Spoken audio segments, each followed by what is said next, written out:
Super. So thank you very much, everybody, for coming again to the second of two talks by Jean-Francois Paquet. So if you were not here last week or just in general, Jean-Francois received his PhD from McGill University in Montreal, Quebec in 2015.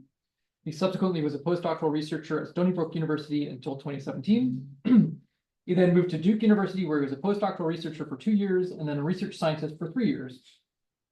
In 2022, JF joined Vanderbilt University in Nashville as an assistant professor of physics and mathematics, and in general is a world expert in the types of physics that we're going to hear about today, in particular multi-messenger constraints on the equation of state and transport coefficients of quark-gluon plasma.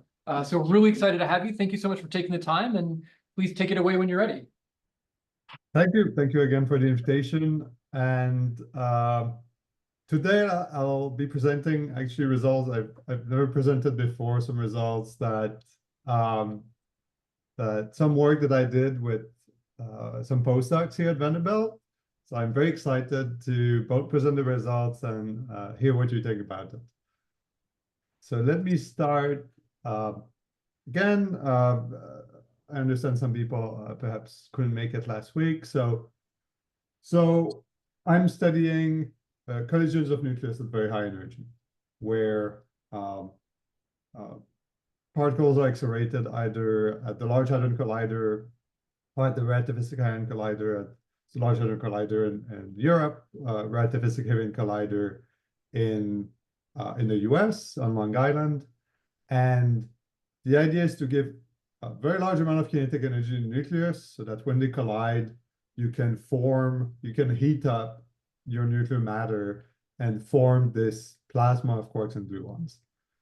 Again, the challenge is that you don't see the quark-gluon plasma being formed. It's formed in a very, very short time scales. What you see is particles coming out of a collision, and you have to find ways to connect the distribution of particle, the correlation between the particles, to the properties of the plasma itself. After a couple decades of research, we have a better understanding of what's happening during the collision. And what's happening is that we start with two nucleus colliding. They're highly Lorentz contracted along the collision axis. They collide, and through a process that is still not perfectly well understood, they form a plasma of quarks and gluons that locally is actually quite close to local equilibrium, which means that we can describe the evolution of this plasma for some amount of time using hydrodynamics. Eventually, this plasma cools down, recombines into hadrons, and those are the ones that you pick up in your detectors. What I'm showing here at the top is one of these hydrodynamic simulation.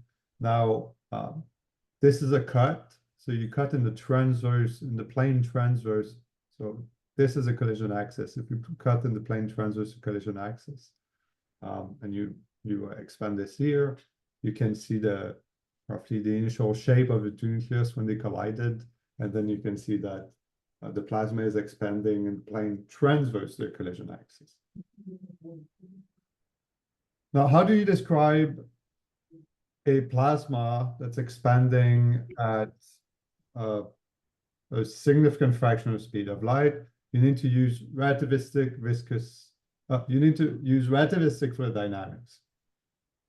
Now, the simplest version of relativistic fluid dynamics, you can actually open your good old copy of Landau-Lifshitz and you flip towards the end of the book, and you reach the section relativistic fluid dynamics, and it explains that it's relatively straightforward. You make sure things are Lorentz invariant, and you get an inviscid theory for relativistic fluids. And when we started studying collisions of nucleus, well, not we, it's a royal we because I was too young for that, but when people started looking at collisions of nucleus, they were describing the plasma with ideal hydrodynamics. If you flip a little bit farther in the book, they explain, still in Landau-Lifshitz, how to take into account the effect of viscosity. So if your fluid has some viscosity and entropy is not fully conserved, you have some production of entropy, then you need to modify your equations of fluid dynamics. So if you're familiar with non-relativistic fluid dynamics, if I flip back to the previous slide, this is the equivalent of the Euler equations, and the viscous case is the equivalent of the Navier-Stokes equations. The Navier-Stokes are typically the ones that are used for engineering application because they're more in a way complete than the Euler. Now, the challenge with this formulation of relativistic viscous hydrodynamics is that you can have problem with acausalities, which might sound very confusing because it sounds like by definition, if you're looking at special relativity, you should make sure that nothing moves faster than the speed of light. And in this formulation, it is possible for certain modes for high momentum modes, or basically for high momentum modes to propagate faster than the speed of light. So roughly speaking, the idea is the velocity of propagation between 2 points is in a way proportional to the gradient between the 2 points. So if you have if your energy density is roughly flat, then you don't really expect matter to move very much from this point to this point. Now, if you have a big gradient in energy density, you expect a very rapid motion from the highest gradient to the lowest gradient. But if you keep making this bigger and bigger at some point, and you're not careful with how you design your theory, you'll end up with matter moving from one point to the other faster than the speed of light. Now, there's schools of thoughts about this, that if you're really in a scenario where there's such a large gradient, perhaps you shouldn't even be using hydrodynamics. So maybe it's okay if hydrodynamics breaks down where you shouldn't be using it. So there's some people will argue that this isn't actually as big of a problem as it looks. In practice, there's a practical problem, which is if you try to put this on a computer, you're going to get instabilities and you won't be able to solve easily, or you won't be able to solve your equations effectively. You will have to use different types of regulators to try to simulate something like the equation, the evolution I'm showing on the lower part of this slide. What's the solution? The solution was developed in the 60s and the 70s by people like Mueller and Israel Stewart. And effectively, the idea is to make sure that there's a relaxation time, which means you prevent information propagating faster than a certain rate. And we understand that this should be a physical concept. There should be some mechanism that allow for information propagation, and this mechanism should have in a way, some intrinsic cutoff in how quickly information can move from one place to the other. Long story short, when you see simulations of viscous relativistic fluid dynamics, it's almost certain that the equations that are being solved are some version of the equations I'm showing here. Now, let me walk you through the equation briefly to give you a sense of what's entering in there.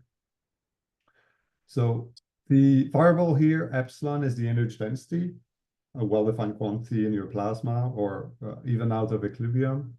So you have your energy density, and your u mu is your flow velocity. Now, here is your pressure as a function of the energy density. And these variables, the pi and the pi mu nu, are related to deviation of your plasma from equilibrium. So your capital pi here is your bulk pressure, and your pi mu nu here is your shear tensor. Okay, so all of this actually forms your energy momentum tensor when you're in a viscous case, when you allow for viscosity. So this first equation here is just conservation of energy and momentum. Then these two equations here give you how your bulk pressure and your shear tensor evolve with time.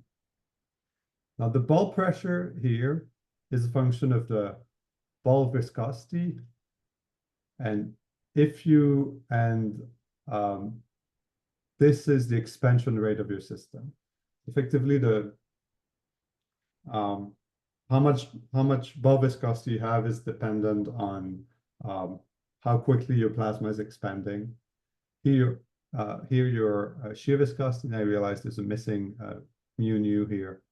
Your shear viscosity, your shear tensor is related to your shear viscosity. Now, that's a lot of information. I want you to notice a couple of things.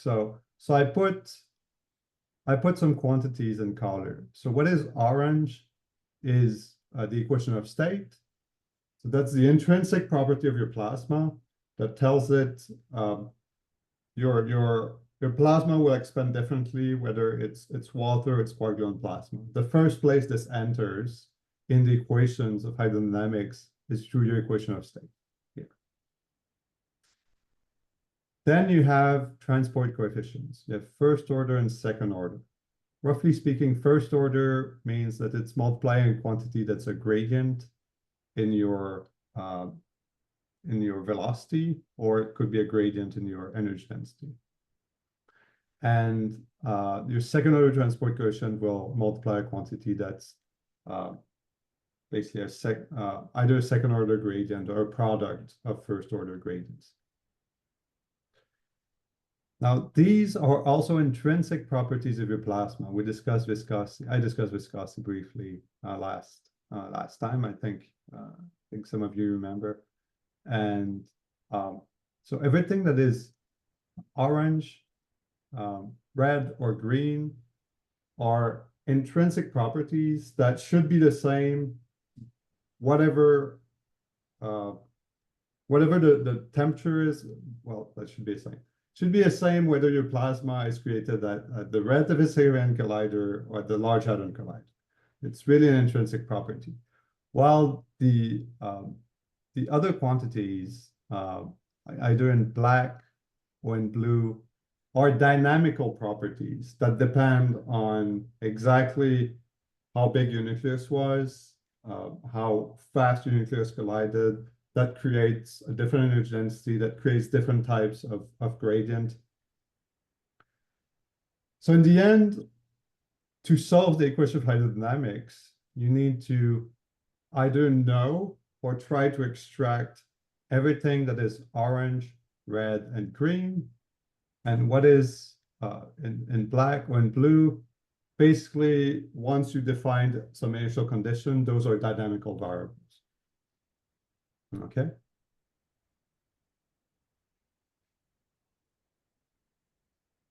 Now let's jump to the thermodynamics. So to this part here, right? So pressure function of energy density, or you can encode it differently. You can encode it as the speed of sound, or as the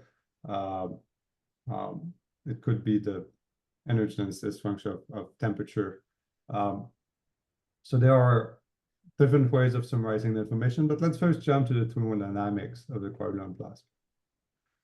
So I showed this slide last time that if you have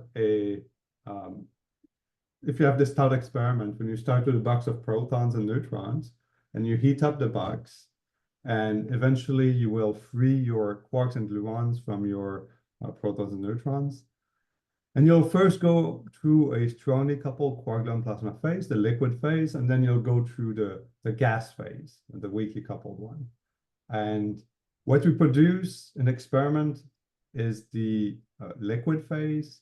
And what we think was the early universe is, well, the early universe went through all these stages, but you really have to go to very high temperature to reach the gas phase. And this is not possible at the moment. So in this liquid phase, we have what is called a crossover. So you don't have phase transition between your protons, neutrons, and hadrons and your liquid quark-gluon plasma. You have a smooth transition between. And actually, there was a question last time about is there something special about having equal number of quarks and antiquarks in the fact that you end up with a crossover? And so actually, it didn't come to mind when the question was asked, but the answer is no. We know that this is highly dependent on the masses of the quark.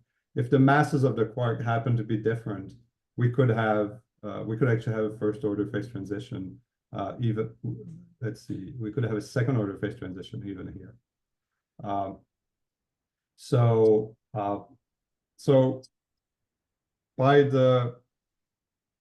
given the masses of the quarks that we happen to have in the universe, people did a calculation. We can do this calculation in lattice QCD, and we know that you go from protons, neutrons, hadrons to a quark-gluon plasma. And we know that we expect that eventually this crossover disappears, and I'll show this in a slide or two. But before I do that, let me show some lattice results. So when we have to input the equation of state of a quark-gluon plasma in our hydrodynamic simulation, we can directly input what has been calculated from lattice. This is a calculation from 2024, which they are updated calculation, but these were the years where basic calculation converged to a point where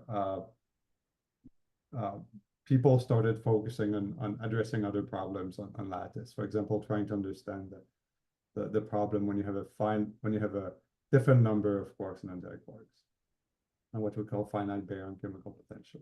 So this in a way was almost the final result at zero baryon chemical potential. And you can see that we go from a gas of, this is the pressure over temperature to the fourth. This is temperature. You can see that we go from a gas of hadrons, and you can compute the thermodynamics of this gas of hadrons with simpler model, what we call the hadron resonance gas. And it fits the lattice calculation quite well at low temperature. At high temperature, you can try perturbative calculation, but you have a huge uncertainty in the gas phase. Remember, perturbative calculation, it's good for the gas phase, but typically it's not good for the liquid phase of a quark-gluon plasma. But lattice can interpolate between the two without any problem, and you see this very narrow band of uncertainty here. So in a way, we know the equation of state. Now we know it here again. We know it as long as the baryon chemical potential is small. Now which happens to be where the very highest regions of the plasma are. But if you go in lower collision energy, or you go at, or if you go at what you call large rapidity or small rapidity. So you go in regions of your plasma that are farther from mid rapidity, you start going into this higher baryon chemical potential region. And if you keep going to lower values, you end up in the region where that are relevant for neutron star mergers and neutron stars. Now this plot it hides a little bit the complexity that you have in neutron star merger and neutron stars, but that's a rough idea of where we are in the phase diagram of QCD compared to other experiments. Now, even focusing, so this talk, I'll only be focusing on this, and a lot of people right now are trying to understand these different regions. So right now, so initially lattice was for this line only, so mu b had to be 0. Now lattice managed to effectively compute in a wedge here. And they showed that a crossover, that all this region is a crossover until effectively mu b over t smaller than 3. They can show that you don't have phase transition. But let's focus here on this region. Now, because we know the equation of state from lattice, effectively no one was trying to extract it from data. And maybe that sounds odd. Maybe that sounds, even if you know it from lattice, why not try to extract it to compare it? And the reason is that we have a lot of moving pieces in simulations of heavy-ion collision. You remember that it's a multi-stage model where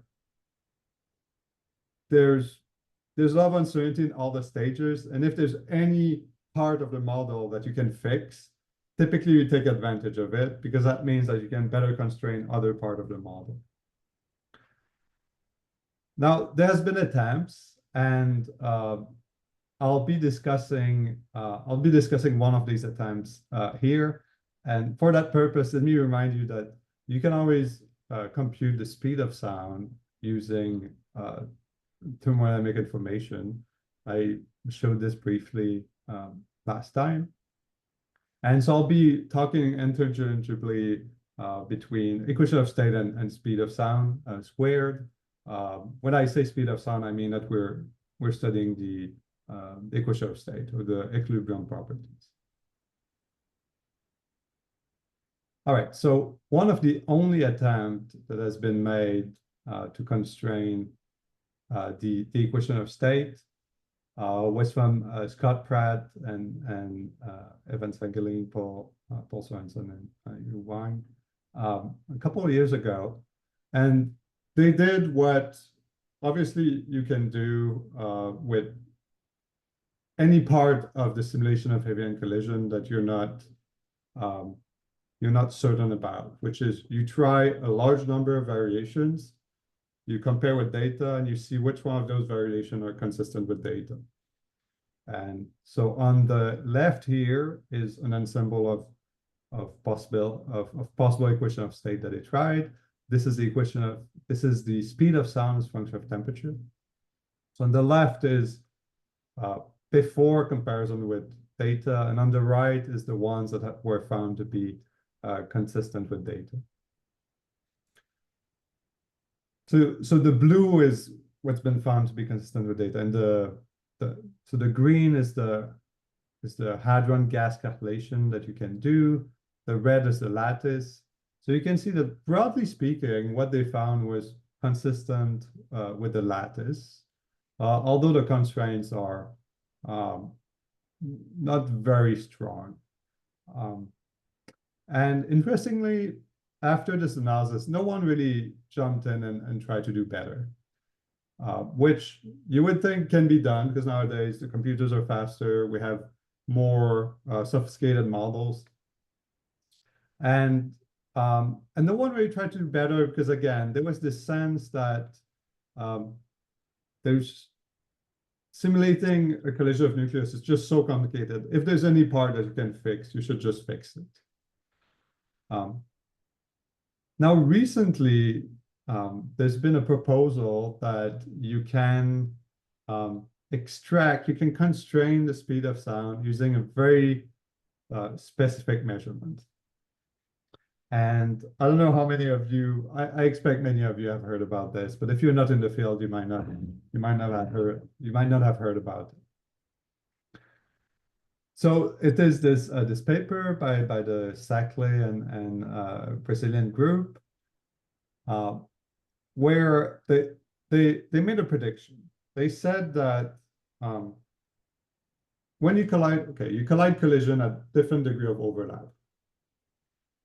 And so here you have a certain degree of overlap, and eventually you reach a point where your overlap is basically maximum, but you can still produce more and more particles by effectively just having fluctuation how much energy is deposited in your collision. Now, to explain this better, so of course, collision of nucleus are a quantum process. So even at exact geometry, you don't always have the same amount of energy that's being deposited in your quark-gluon plasma. You have small fluctuations. And if you happen to exploit those fluctuations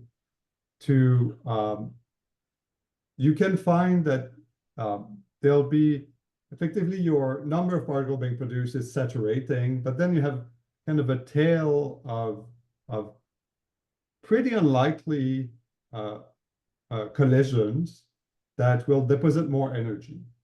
So effectively, you have a tail where you have a slightly higher temperature plasma that can be produced at the same amount of overlap. And their prediction is that you look at the average momentum of a particle produced in those collisions as a function of how many particles are produced. So average momentum, how many particles are produced, and you normalize the two by some reference, just so that it's closer to 1. Of course, the plot would this is only rescaling the axis, right? That's basically changing the units of the axis. So if you do this, they said, well, you expect it's there's some non-trivial dependence at low when you're changing the degree of overlap. But eventually, you'll reach a point where you overlap, and the only thing that changes is that you basically have the same geometry and you're slowly increasing the temperature. And they said this should be related. If you look at this slope here, this should be related to the speed of sound. Now, I'll explain again. I'll explain it in a different way. So the original explanation isn't here. I think the original explanation is, to me, it's not it's not easy to understand. I think there might be some leaps that are being made in the explanation. So I explain it in a different way in the next slide. But let me first show you what people did. So there was this prediction. The speed of sound is just this slope here. You make this measurement, you extract the slope, that gives you the speed of sound. And they have some way of defining the temperature at which you're extracting the speed of sound. And this temperature is related to, roughly speaking, it's the average transverse momentum over 3. All right. So they did that. The CMS collaboration at the LHC did that. They fitted the slope and they extracted this point here in red, which is overlaid with the actual speed of sound extracted from lattice. And you can see it's a stunning level of agreement, actually. Now, I want to take a moment to let this sink in. You're literally finding, it took some time to find exactly what kind of measurement to make, but you're finding what is effectively a pretty simple measurement. It's the average momentum of a particle on one axis, the number of particles being produced on the other axis. You look at how they change on a log-log scale. You fit the slope, and it says that you're extracting the speed of sound. Now, I'll be honest, the first time I heard about this, I thought this was completely insane. I thought the explanation was not trivial by any means for me. And so what do you do in that case? You sit down and you try to work it out. So I sat down with very smart postdocs here at Vanderbilt, and we looked into this. And so here's a simple way to explain it. For simplicity, let's forget about the fact that your speed of sound can be temperature dependent, and let's just imagine the speed of sound is a constant. Let's imagine we're in a conformal system. Speed of sound is 1/3. In that case, your entropy density goes as the temperature to CS minus 2. So if your speed of sound squared is 1/3, the 1 over the speed of sound squared is 3. So this number here is 3. So your entropy is going as temperature to the 3. Your energy density is going as temperature to the 1 plus 3. It's temperature to the 4. So that's it's basically a thermodynamic relation in the simple conformal fluid. Now imagine that you have you take your system, and it doesn't matter exactly what your initial conditions are, but the only thing you're doing to your system is that you're slightly shifting the normalization of your energy of your initial condition. So you take what is the equivalent of taking the same geometry, but you're normalizing it by a constant, and we're calling this constant alpha. Now, what do you do when you do that? Well, you increase the energy and you increase the entropy of the system, but you don't increase them the same way because your entropy density has a certain dependence of temperature, and your energy density has a different dependence on temperature, which means that you have a different increase in entropy and energy, the total entropy and total energy of your system when you do the scaling.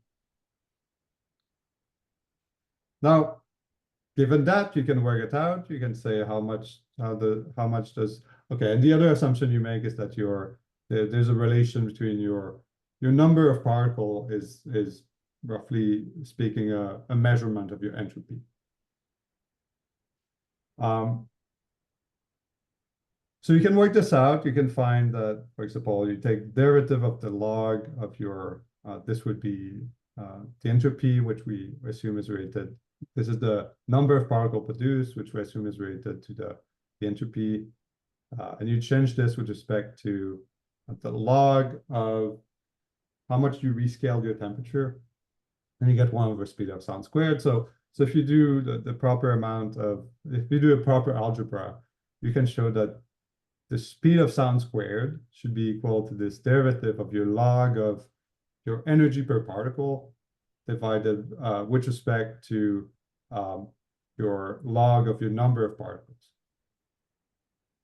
So that's how we understood it. So if we take constant speed of sound, a simple system, we can understand why if you plot on one axis on a log scale, your energy per particle, and the other axis, the number of particles, you fit a slope, you would extract the speed of sound.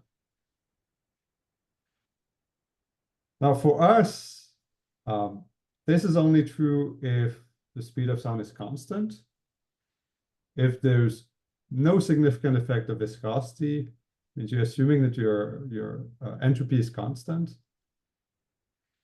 But above all, this is only true if you can measure all particles. Because arguments like this, where you increase your total amount of energy and your total amount of entropy, implies that you can measure every single particle in your system, which, as you know, is not the case. It's impossible to measure all your particles because your detectors doesn't have perfect coverage. Now, in a way, there are two main reasons you're not. So nowadays, most detectors have a full angular coverage, but there are particles traveling very close to the beam pipe. Those are particles that we call it high rapidity.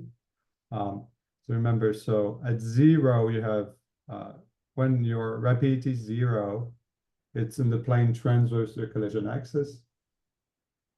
And as you increase your particle's pseudo rapidity, you're going closer and closer to the beam. And obviously, you can only measure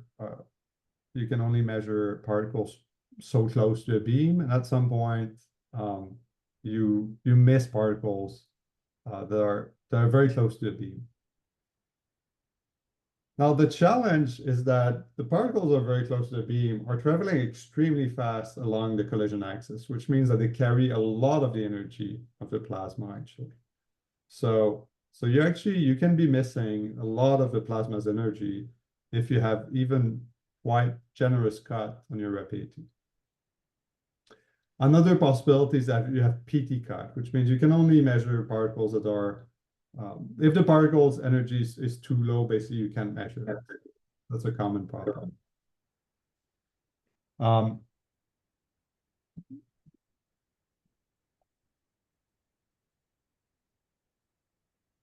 Now, the proposal, the paper that was written, the assumption was that you would measure not the total energy per particle, you would measure the average transverse momentum, which we measure at mid-rapidity.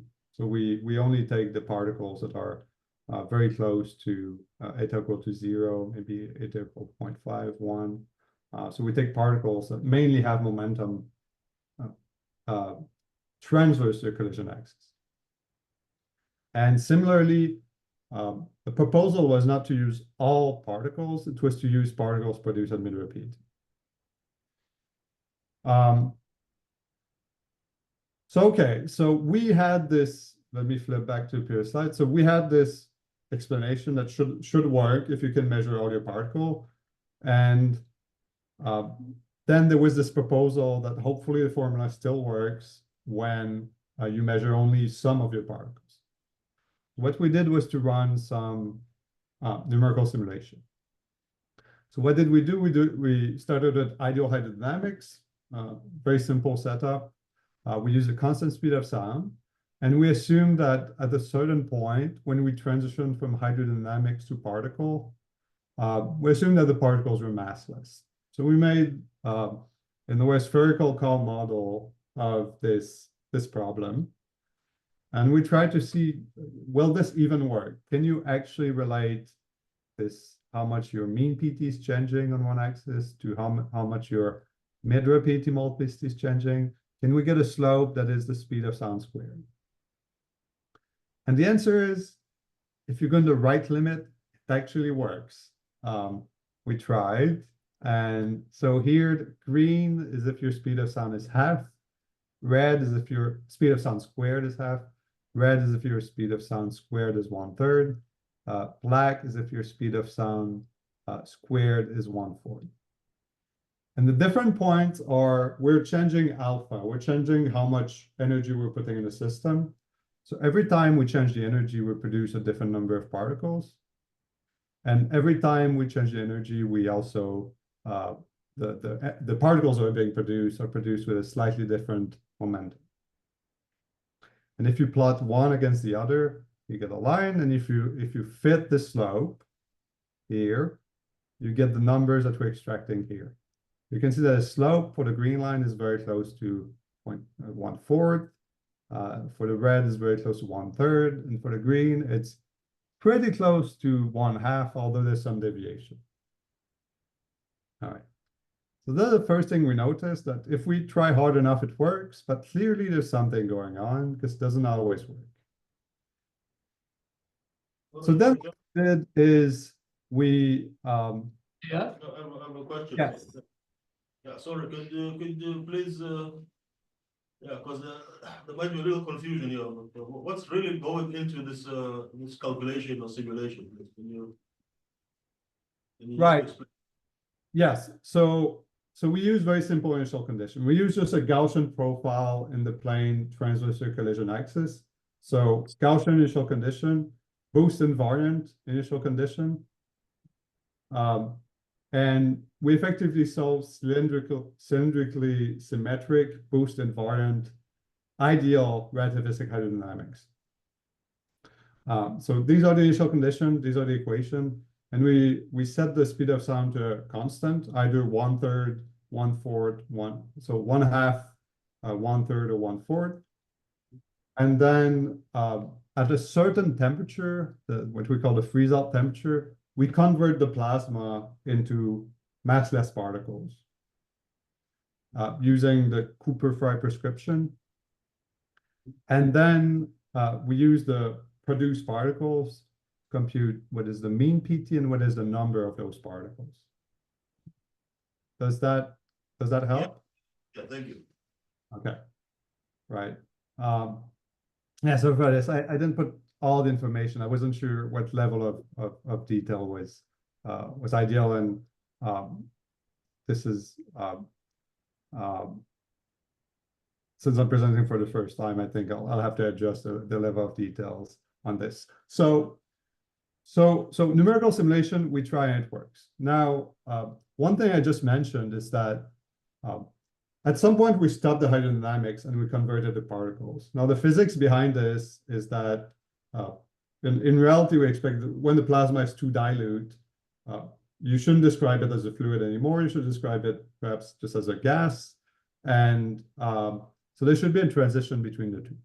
So we have what is called freeze-out temperature. And the freeze-out temperature will be on one of those colored. So all these colored contours here are constant temperature surfaces. So what we're doing, so we're not, this is not the actual hydrodynamic profile that corresponds to desimulation. But just for visual, different temperatures, the different freeze-out temperature, what we do is we can shift from one to the other, to the other, to the other. And so if we convert from fluid to particles at a lower and lower and lower temperature, what we're doing is that we're letting the hydrodynamics evolve for longer and longer, effectively, before we produce particles.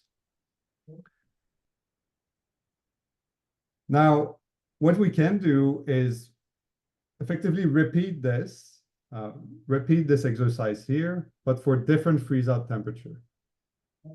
So what I'll be showing on the next slide is the slope that we're extracting.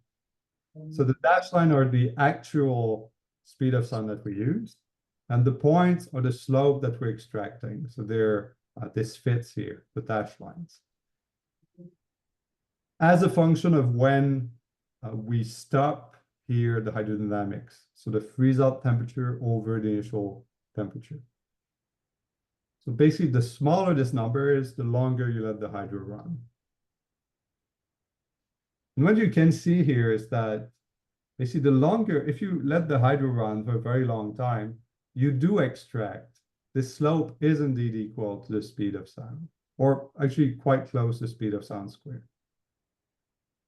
But if you stop your hydro at an earlier time, you have larger and larger deviation between your slope and the actual speed of sound that you were hoping to extract. And basically, the larger the speed of sound, the earlier this deviation. So you can see that to extract a very large speed of sound, of course, 1/2 is quite large, but let's say 1/3 here.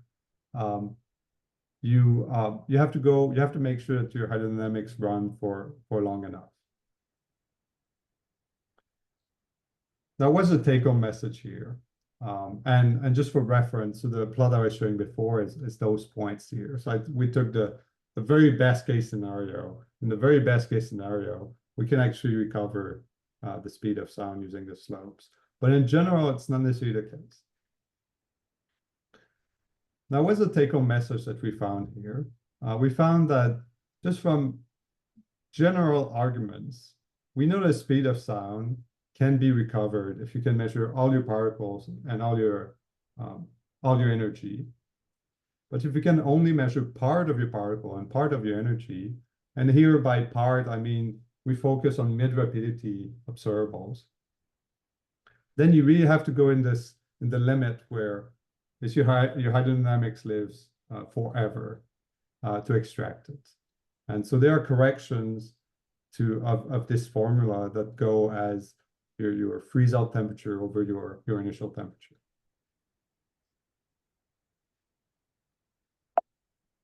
Now, in a way, we're still far from having addressed this problem. So just for context, the assumption is that this always works, even if you have a speed of sound that depends on temperature, which we couldn't analyze at the moment. And obviously, we know that there's viscosity in the quark-gluon plasma. And the viscosity, even in our simple analysis, was not taken into account. And we found that even in the best case scenario, one had to be quite careful, actually, between relating this slope here to the speed of sound. Now, it is a lot of experimental collaboration right now are interested in this topic. And if there's only one take-home message I'd give is you probably want to be careful putting uncertainties at our percent level. An extraction like this that relies on a formula that we can't even show work in the simplest possible scenario. So, and I think from a theoretical point of view, people got very resistant because of this exactly, that there was too much. Effectively, formula became was taken a little too seriously. Because if you take a step back and you think about the big picture, this actually should work.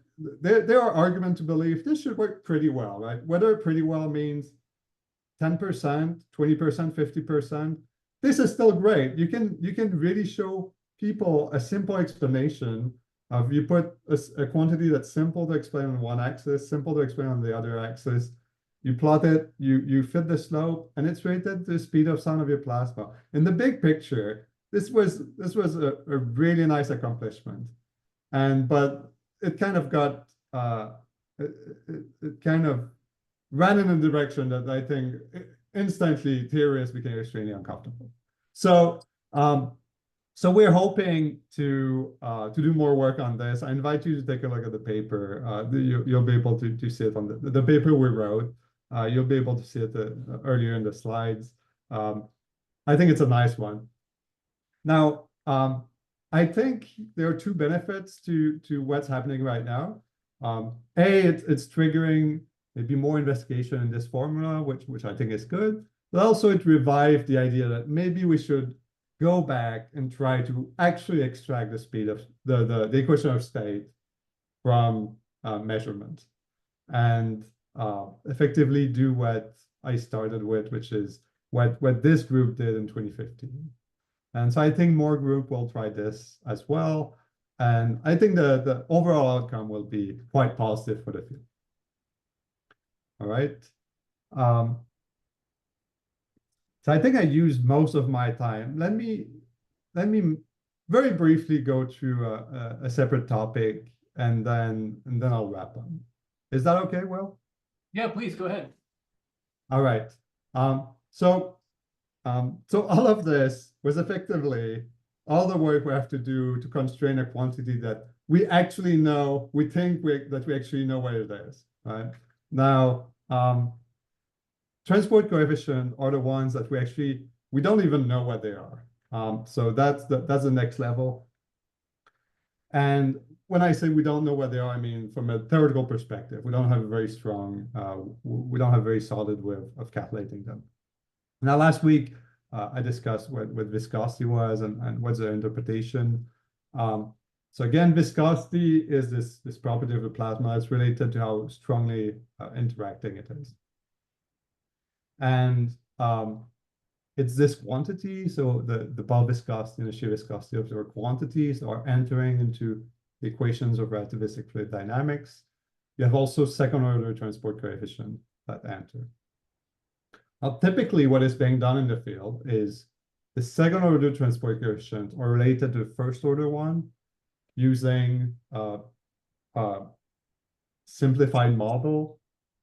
For example, you use kinetic theory, you compute all your transport coefficients, and then you try to relate your shear relaxation time to your shear viscosity, or your bulk relaxation time to your bulk pressure.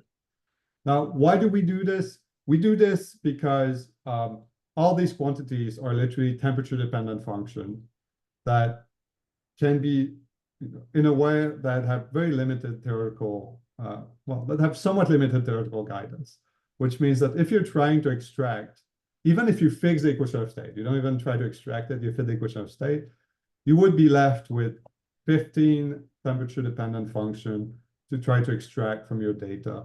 In a way, it's an unworkable problem. The other reason is that we do think that there should be some relation between the shear viscosity and the shear relaxation time. The physics that govern them should not be independent. And the third reason is that we do expect that the first order transport coefficient have a much bigger effect than a second order one. That's something that has been tried in the past, and we know from numerical simulation, in general, it's true. We don't necessarily know for every single one of them, but in general, the tests that have been made or that the shear and the bulk are really the one you have to worry about, which is a reason why so much effort are being put into constraining them. And so how we do this, we try different viscosities in our simulation. We solve the hydrodynamics and we see how many particles are produced at the end. And you try to fit the number of particles and the mean PT and so on from your prediction to the data, and you get constraints. You get what I showed last week. And these are different measurements as function of the degree of overlap of the nucleus. The different lines are different level of agreement with different viscosities, for example, and then you get an ensemble of viscosity that is consistent with data. Now, one thing to notice is that at high temperature, it is difficult to extract the viscosity. Now, I should say, not every group find this, but I think, okay, if you ask me, I think that is the case. I think if you find strong constraint at high temperature using only particles that are produced at low temperature, it comes from some sort of bias that you put into your simulation. It's somewhat unlikely that you can actually constrain this with particle produced at low temperature. Now, one solution that something I've worked on is electromagnetic probe. So the idea is that your hadrons, that your low energy hadrons that we use to extract the shear viscosity that you see at the bottom here, they're produced in the low temperature region of the plasma. That's where hydrodynamics starts breaking down. And what we would like to see is in the middle of the plasma, where you have a direct sensitivity to the high temperature region of your plasma. And one way to do this is photons. You can do it with dileptons, and to be fair, you can do it with other observables as well. Now, the plasma is color charged, and of course it's electrically charged, but it's very small. So the mean free path of a quark or gluon is very short. The mean free path of a photon is short, but the plasma is smaller. So big picture, you're still fine. So you can actually, so a photon produced here, you can actually neglect its interaction, and it's a very good approximation actually. So we do expect that we can see inside the plasma using photons. Now, what's the challenge of using photons? Well, first, let me briefly mention. So when I say that we're using photons, we're really using photons in the very upper range of the electromagnetic spectrum. So we're using GeV energy photons, which we assume are produced basically thermally from the plasma. You have a hot plasma of quarks and gluons that's radiating photons, and to produce a 1 GeV photon, you need, roughly speaking, 10 to the 12 Kelvin, and that's the temperature of the quark-gluon plasma. Now, let me skip this and let me just mention, so if you know what your distribution of matter is in your plasma, and you know how much photon is emitted by a certain box of plasma at a certain temperature, you should be able to combine those two quantities, so your space-time profile of plasma and your photon emission rate, and get a black body spectrum for your photons. Now, there are Doppler shift to take into account. It's a little more involved in this, but it can be done. Now, to connect with what I've said earlier about the gas form of quark-gluon plasma being typically easy to understand, liquid form being difficult to understand, this affects the production of photons too. So there are a very famous paper by Peter Arnold, Guy Moore, and Larry Yaffe about computing how many photons are produced from the gas form of the quark-gluon plasma. So this is known, and there are also a very well-known paper by the McGill and Texas A&M group and the Stony Brook group, try to understand how many photons are produced by a gas of hadrons that are interacting.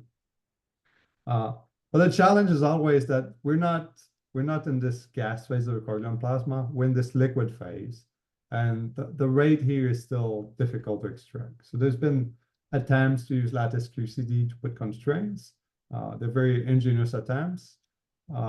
At the moment, we think there's some amount of uncertainty on this rate. That's something that people are working on, trying to reduce this uncertainty. Now, in the big picture, the results are, well, let me just mention briefly, photons have been measured. And there are different sources of photons. So the ones I've been referring to, the black body one are the green line. And there's not a lot of measurements at the moment. There's measurement from the Phoenix collaboration, the STAR collaboration at RIC. And if I flip to the next page, there's some measurement from the Alice collaboration at the LHC. And roughly speaking, if you look only at the spectra, current calculations are roughly in line. They tend to be on the lower end. So it looks like when we try to predict how many photons are produced by the plasma, we're underestimating it a little bit. If we look at there are other measurements as well, and those measurements are actually more difficult to constrain. Now, this is ongoing work, and the dream would be eventually to do something similar to what they do in multi-messenger astrophysics, which is to combine the constraint on viscosity you can get from your low energy hadrons to the constraint that you get from your photons and hopefully other observables, and to get better constraints on your viscosity here at high temperature. So let me stop here. I wanted to first discuss this story about the equation of state that is known, but people are trying to measure it, and there are ingenious measurements being made that, well, that are still controversial, but you'll hear, if you're in the heavy end community, you'll hear a lot more about them in the coming years. And I discussed very briefly about how to try to tackle the high temperature regions of the plasma. I mentioned photons. People are working, I know a lot of people are working on parton energy loss as well in your university. And of course, that's another way of probing it. I think the community hope that we'll move from primarily hadron-based or soft hadron-based constraint on the viscosity to really full multi-messenger studies. Let me stop here and take any questions that you have.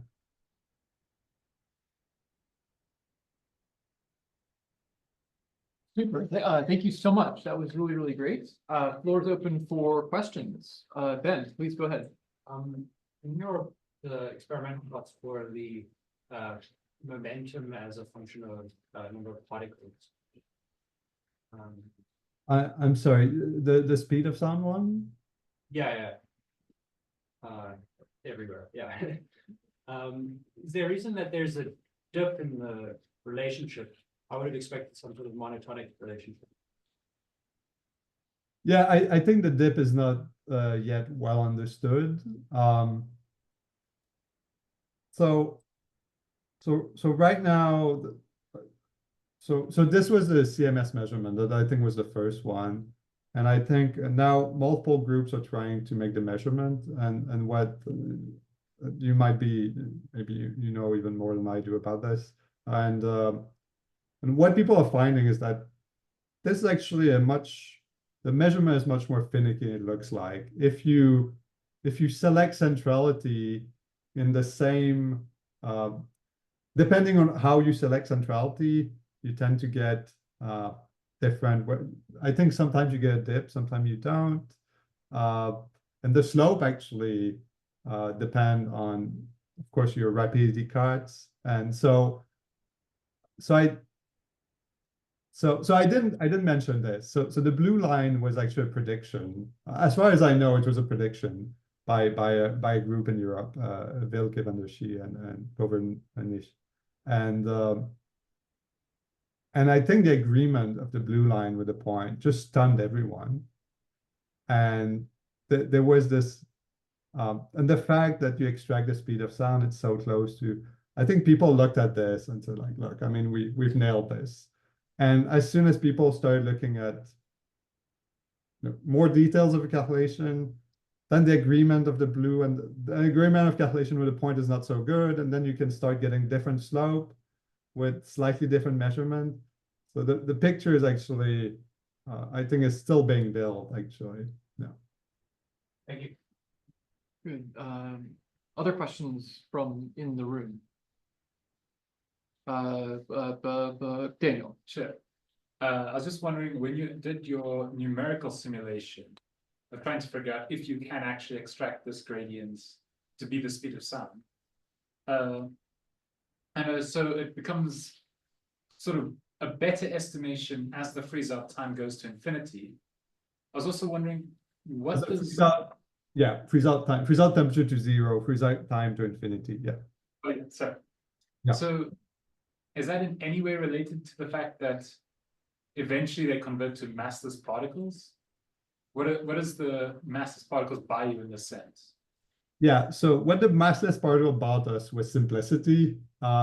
We did, we did numerical tests with massive particle. So so that's a very interesting part of the project. So we started with numerical simulation, with the kind of simulation you're seeing on the slide. So we thought let's just simplify the problem as much as we can and use a constant speed of sound, but initially we're producing pions out of it.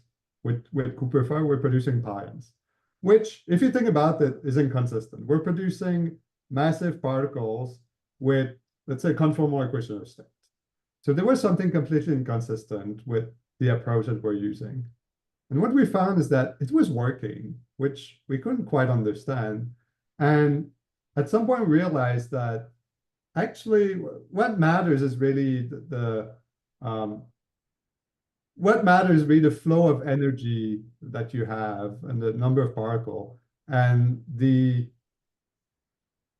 you were actually pretty insensitive to the details of your Cooper Fire, what exact particle. So I think if you start producing maybe protons or something very heavy, you start inducing an additional scale and your problem becomes more complicated.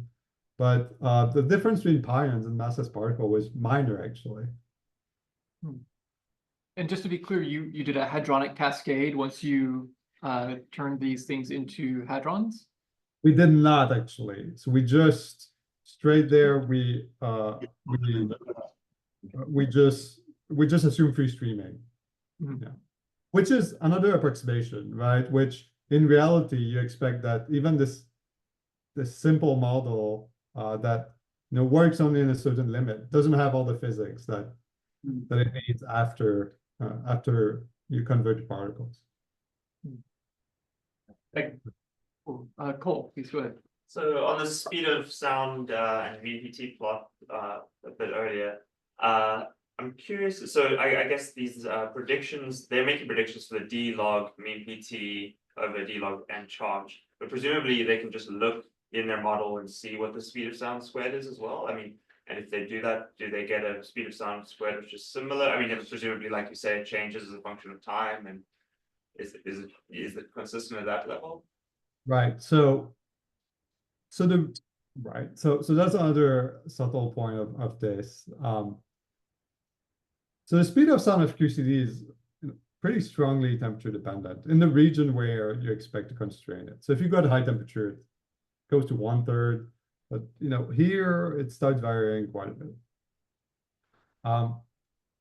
Now their claim was not that you extract a speed of sound, like some constant speed of sound. You can literally extract it at some well-defined effective temperature. To be fair, we're still a bit, we're trying to build our understanding from scratch, and building our understanding from scratch, exactly how to define this effective temperature it's not really clear to us. Now, what got us worried is that this effective temperature is, so So the proposal was that the effective temperature was roughly your transverse momentum over 3, your mean PT over 3. And that's what CMS used, so that's fine. Now, when people start doing numerical simulation, they actually define the effective temperature in some other way that indirectly uses the equation of state. So basically they use the equation of state of QCD, they run one hydro, and then they find some relation between the mean PT and the some effective temperature. So they find a coefficient that's not exactly 1/3. They find a coefficient that they compute, but they compute it using the speed of sound of QCD in their simulation. And then whatever they extract as slope, they put it at the point where there's a coefficient that's slightly tuned using information from the speed of sound of QCD. So we got extremely worried that there's a bit of a bootstrap effect where you know the speed of sound and whatever you extract, you end up putting at a place that you computed partly using that speed of sound. Now, initially, we were very critical about this. Now, in the big picture, we don't know how much it matters because the number is often close to 3. But yeah, honestly, I'm still not sure what to think. I think there's been a paper written where they tried different speed of sounds, and so they would extract something, they would put it, but they always adjusted the number slightly based on what I explained. Now, if I'd see exactly the same paper, but they always use PT over 3, that I think I'd be more convinced, because then there's no information about there's no information about the speed of sound that's baked in your effective temperature. It's just a fixed number. I don't know if maybe that was a lot of information. I don't know if that makes sense. What the CMS people put into the horizontal width of their little red box, or is this just? I think it's like plus or minus 5% or something. I think it's no other deep thought. Okay. no, as far as I know, no, and it might be. Yeah, I don't know if it's also related to the uncertainty you have on your mean PT. Okay. Would be too. Yeah, I have to say I'm not sure. I know the original authors, they say this should be 3 plus or minus 5 to 10%. 1/3 plus or minus 5 to 10%. So they have their own way of quantifying the uncertainty on that axis. Yeah, I'm not sure about the CMS. Yeah. Okay. Very good. Other questions from the floor? Yeah, Juan, please go ahead. Yeah, so if the issue is, it's just catching all the particles, right? Then is it possible to just look at the non-transparent reactors, like low energy, where you have a lot of barren stopping? Okay, then your detector will catch most of what's over there. Right. You get the speed of sound like then, or does it make sense then? So right. So I think the scenarios where it's easy to measure all your particles are the scenarios where you don't expect hydrodynamics to apply. And the scenarios where you expect hydrodynamics to apply are the ones where your particles are just flying away. So unfortunately, I think there's tension there. Now, is there a way to estimate better all your energy using, they have those detectors very close to the beam pipe. Maybe there's a way to do it better. We're not sure. We've had, I think the success of numerical simulation really convinced the experimental community of the solidity of this. So when we came out of the paper using, in a way, toy models, even numerical simulation, there's still a bit toy model. I think it's taking a while to break through, actually. I think there was a little bit, people felt it was a step back. I mean, why are you using toy models when we already showed it works, right? And our point was, no, I mean, if it doesn't work in the toy model, it doesn't work, right? But again, I mean, it's hard to say. It's very hard to say. If you look at the values they're extracting, the speed of sound is about 1/4, and they're in the region where they might not be so sensitive to the freeze out cutoff that we're seeing. So yeah, it's still an open question. We're working on it. And above all, we're trying to understand exactly what is this effective temperature. I think that's the key. For us, PT/3 is not a satisfactory answer. There has to be a toy model where you can show exactly what it is, and we're working on it. So one more comment or question. So even if, right, suppose you had these very high energy collisions, and even if you could get close to the beam pipe, I'm still confused because you know, the stuff you'd be catching in the far forward region, I think relays information about a very different quality of quark-gluon plasma, right? That's a barren rich part of the region, right? Okay, right. So I think you're right. I think the same argument that I used to say hydrodynamics doesn't apply in small system. I think up to a point you can use that same. That's your point, right? You can use that same argument for the material that's flying very close to the beam pipe. And That's right. I think that's good. So let's see. So technically speaking, what we need to measure is not all the particles in the collision. It's all the quark-gluon plasma particles. Basically, all the particles that were one part of the quark-gluon plasma. Right? So I think by definition, those are only the ones described by hydrodynamics, but I don't know how you tell those apart from the rest. Paint them all in red, right? So yeah, so I don't know. I don't know if there's a solution in that direction. Oh, shit. No, yeah. That's a tough one. Are there any questions from people online? Maybe, I don't know if we could, there's anybody raised a hand in a chat by any chance? I think if you just click on, oh yeah, perfect. Does not look like anybody's asking questions. So just maybe then, chair's prerogative. You had just a couple points I wanted clarity on, if you don't mind. Starting at the start, you were talking about the superluminal modes from first order corrections to hydrodynamics. What's your opinion of the George Noronha effective field theory approach and the claim that that has cleared up the superluminal modes question? So so this is reformulated version of basically Navier-Stokes that George Noronha and Marcel Descanze actually at Vanderbilt and others have developed.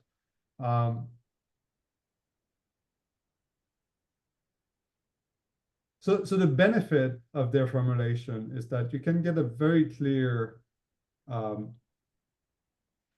so you can always you can always break the equation in the sense that you can always put a big enough shear viscosity that you will break causality, actually, even in those equations. The benefit of those equations was to they have a very well-defined limit. You can prove that if your shear viscosity is below a certain, satisfy a certain relation, you're good. So from that perspective, it's only a partial win. It's not, we're not faced with causality problems because, you know, we decided it was fun to try to run the hydro when it's acausal. We're faced with it because the initial conditions that we put tend to lead to acausal region. And if that's the case, there's not that much you can do, whether your equations, whether you know exactly the conditions under which you're causal or not. If you still have to put your, if you still have to solve your equation in regions where it's acausal, you still have the same problem. So in this sense, we have clarity of where, so now instead of not knowing where this is, where it's acausal, you can know exactly where it's acausal, but you still don't know how to fix it. Mm-hmm. So from a practical point of view, it's been very useful because we have a better understanding of some of the instabilities we're getting, but it hasn't solved the problem. Now, as far as the logic or foundation of the analysis, I think it's I don't know if people know for sure yet whether the complexity that you need to add some complexity to the equation to actually make sure that you modify an Navier-Stokes equation in a pretty non-trivial way to end up with something that where you have strict causality condition. And I think the jury's still out as to whether the complexity that you get is really worth it. Yeah, so I don't know, actually. We'll try. Actually, we're aiming to at least write something that can solve these equations easily in Vivian collision, just to see if there are benefits from it. I should say in the big picture, one of the benefits is that the coupling those equations with the Einstein equation, you can show that those equations, even after being coupled with the Einstein equation, are still causal and stable, which you don't know if it's the case with any, including Israel's story, including with those. We don't know if once you couple those with the Einstein equation, things are stable and causal or well defined. So they have properties that are interesting. And for context, most simulation run in the by the astrophysics community. They use relativistic hydrodynamics, but they use the inviscid version. It's pretty rare to use a viscous one. So in a way, we've been trailblazing in heavy-end collision. Yeah, so I don't know. Yeah, there are benefits to it. There are downsides in terms of complexity, and I don't know yet. Okay, super. Thank you. I really appreciate that contextualization of something. Herbert, you were... Yeah, I was sort of thinking about, right? I mean, if you're pushed by initial conditions into an acausal situation in that thing, shouldn't you kind of turn this around and say, well, we'll leave, like we're trying to push this too far in terms of a gradient expansion, and it's not hydrodynamic, right? If we break causality with this, but yeah, absolutely. I think the challenge. So when I was at Sternberg, we worked on something that we were very smart to brand compost. I think that's a word that be in mind for everyone. So compost with a K is the product that we produce. The idea was,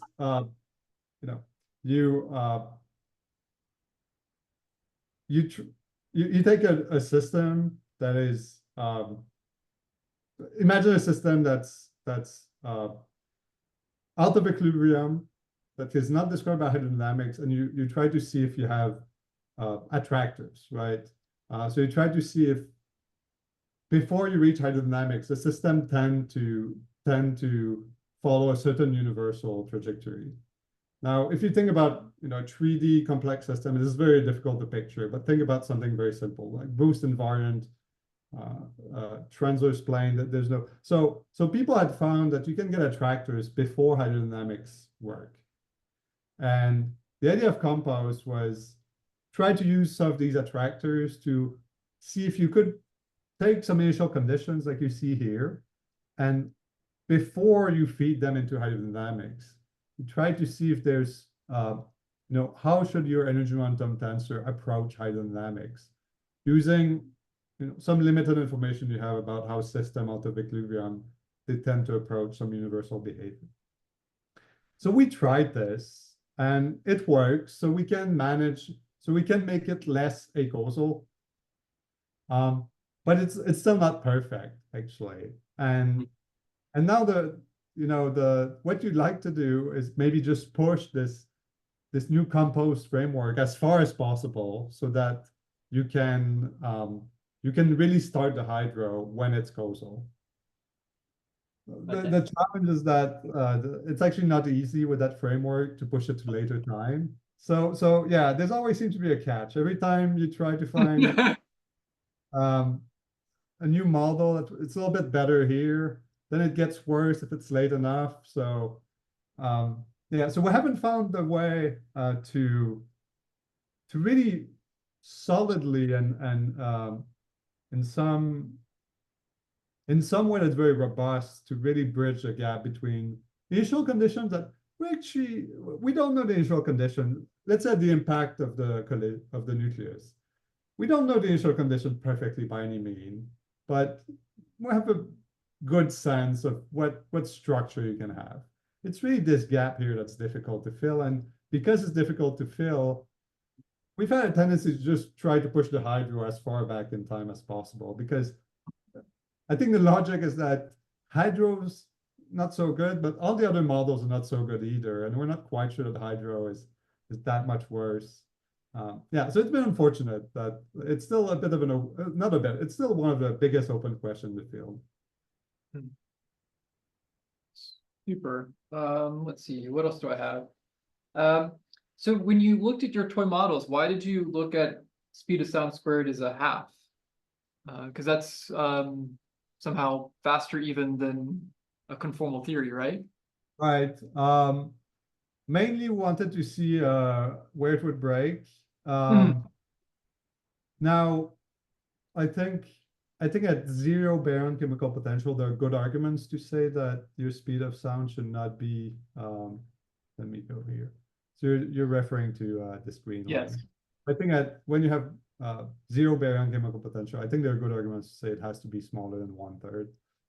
Interestingly, when you go to finite baryon chemical potential, there are good evidence that goes above 1/3. So, actually, why not try it? Part of it, okay, I mean, you know how papers are written, right? It looks like a relatively clean story once you've written it, but you had 100 different directions before. Sure. We tried things like setting the speed of sound to 1 to see if we could get some analytical formulas that would give us some insight. So we tried many different things. So some of the results are more artifacts of pruned idea than anything else. There's certain hysteresis. Yes. Okay, and so you mentioned that the extraction of the equation state that Scott Pratt and collaborators did. What did there's this whole push for Bayesian extraction of parameters, and I'm thinking especially of Stefan Bass et al.'s work. Did they not try to extract the equation state, or did they assume the equation state from lattice? Yeah, so every single Bayesian analysis that's been done, aside from this one, as far as I know, assume the equation of state from lattice. Oh, wow.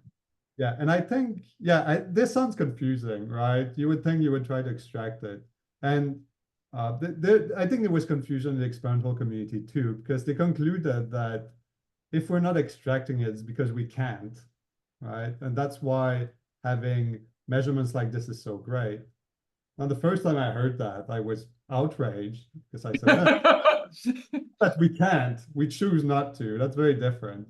But, right. And it sounds like it's a bad idea, but again, I mean, the number of moving pieces in a simulation of heavy-ion collision is kind of incredible. We're just discussing, this region here, we don't know so well. The initial condition, we know somewhat. Second order transport coefficient, all their relation to first order one is, a educated guess, but still a guess. The transition from plasma to particle, you have uncertainty. There's uncertainty everywhere. So in a way, the equation of state we thought was the only thing we knew. So in this sense, no one wanted to give it up. They thought it would be, they thought basically it would weaken your analysis so much that you couldn't constrain anything else. Basically, your shear and your bulk suddenly, you would have so much degeneracy with the equation of state that, now you have, and I should add also that Scott Pratt assumed there was no bulk viscosity when he did this analysis. So he didn't have this trade-off between perhaps constraining equation of state and constraining bulk. Mhm. And as soon as you add bulk, then shear is less constrained, and shear is less constrained, and bulk is less constrained. Your equation of state will be less constrained. Yeah, so sometimes it feels like, you know, two step forward and one step backward. And maybe that's a little bit what's happening here, is that we made assumption that I think most people thought it was a good idea, but no one, you would have like one group at least to look back and try to extract. Yeah. Okay, super. And then last question, you were talking about photons from the gas and then photons from the hadrons, but the photons from the liquid are not well understood from a theoretical perspective. Which made me wonder, have people from, say, the ADS community tried to come up with photon production rates? And yeah, it looks like so. And then so, yeah, could you tell us a little bit about that story? They did. There's, I think the first paper was by, maybe some of you know Simon Caron, who's at McGill now. He was a couple different places before. They have a beautiful paper with Guy Moore and Peter Arnold and many other people that I forget the author list. And okay, it's a beautiful idea. It's this idea of, and I think you know this. Many of you know this very well. You have, you know, liquid quark-gluon plasma, gas quark-gluon plasma, liquid supersymmetric plasma, gas supersymmetric plasma, right? So you have this box, and the one that the only one we need is the liquid quark-gluon plasma. It's the only one we don't know. So you can develop it, you know, but you know the gas quark-gluon plasma, you know the gas ADS, the gas supersymmetric and the liquid supersymmetric, thanks to the holographic principle. So they compared the gas supersymmetric to the liquid supersymmetric, and then they tried to see, okay, what if we try to match some quantity from the gas to from the supersymmetric gas to the QCD gas, and what does it mean for can we learn something about the liquid QGP? And so it's a beautiful paper. I think we learned. Okay, I think we learned that I think we learned that the rate that we're using right now is probably not too far from. So it sounds like from the weakly coupled phase you can get some decent control on the right. So I think it sounds from the gas phase, you can get some sense of really what the rate is in liquid phase. And but in the big picture, I think this and attempts that have been made after,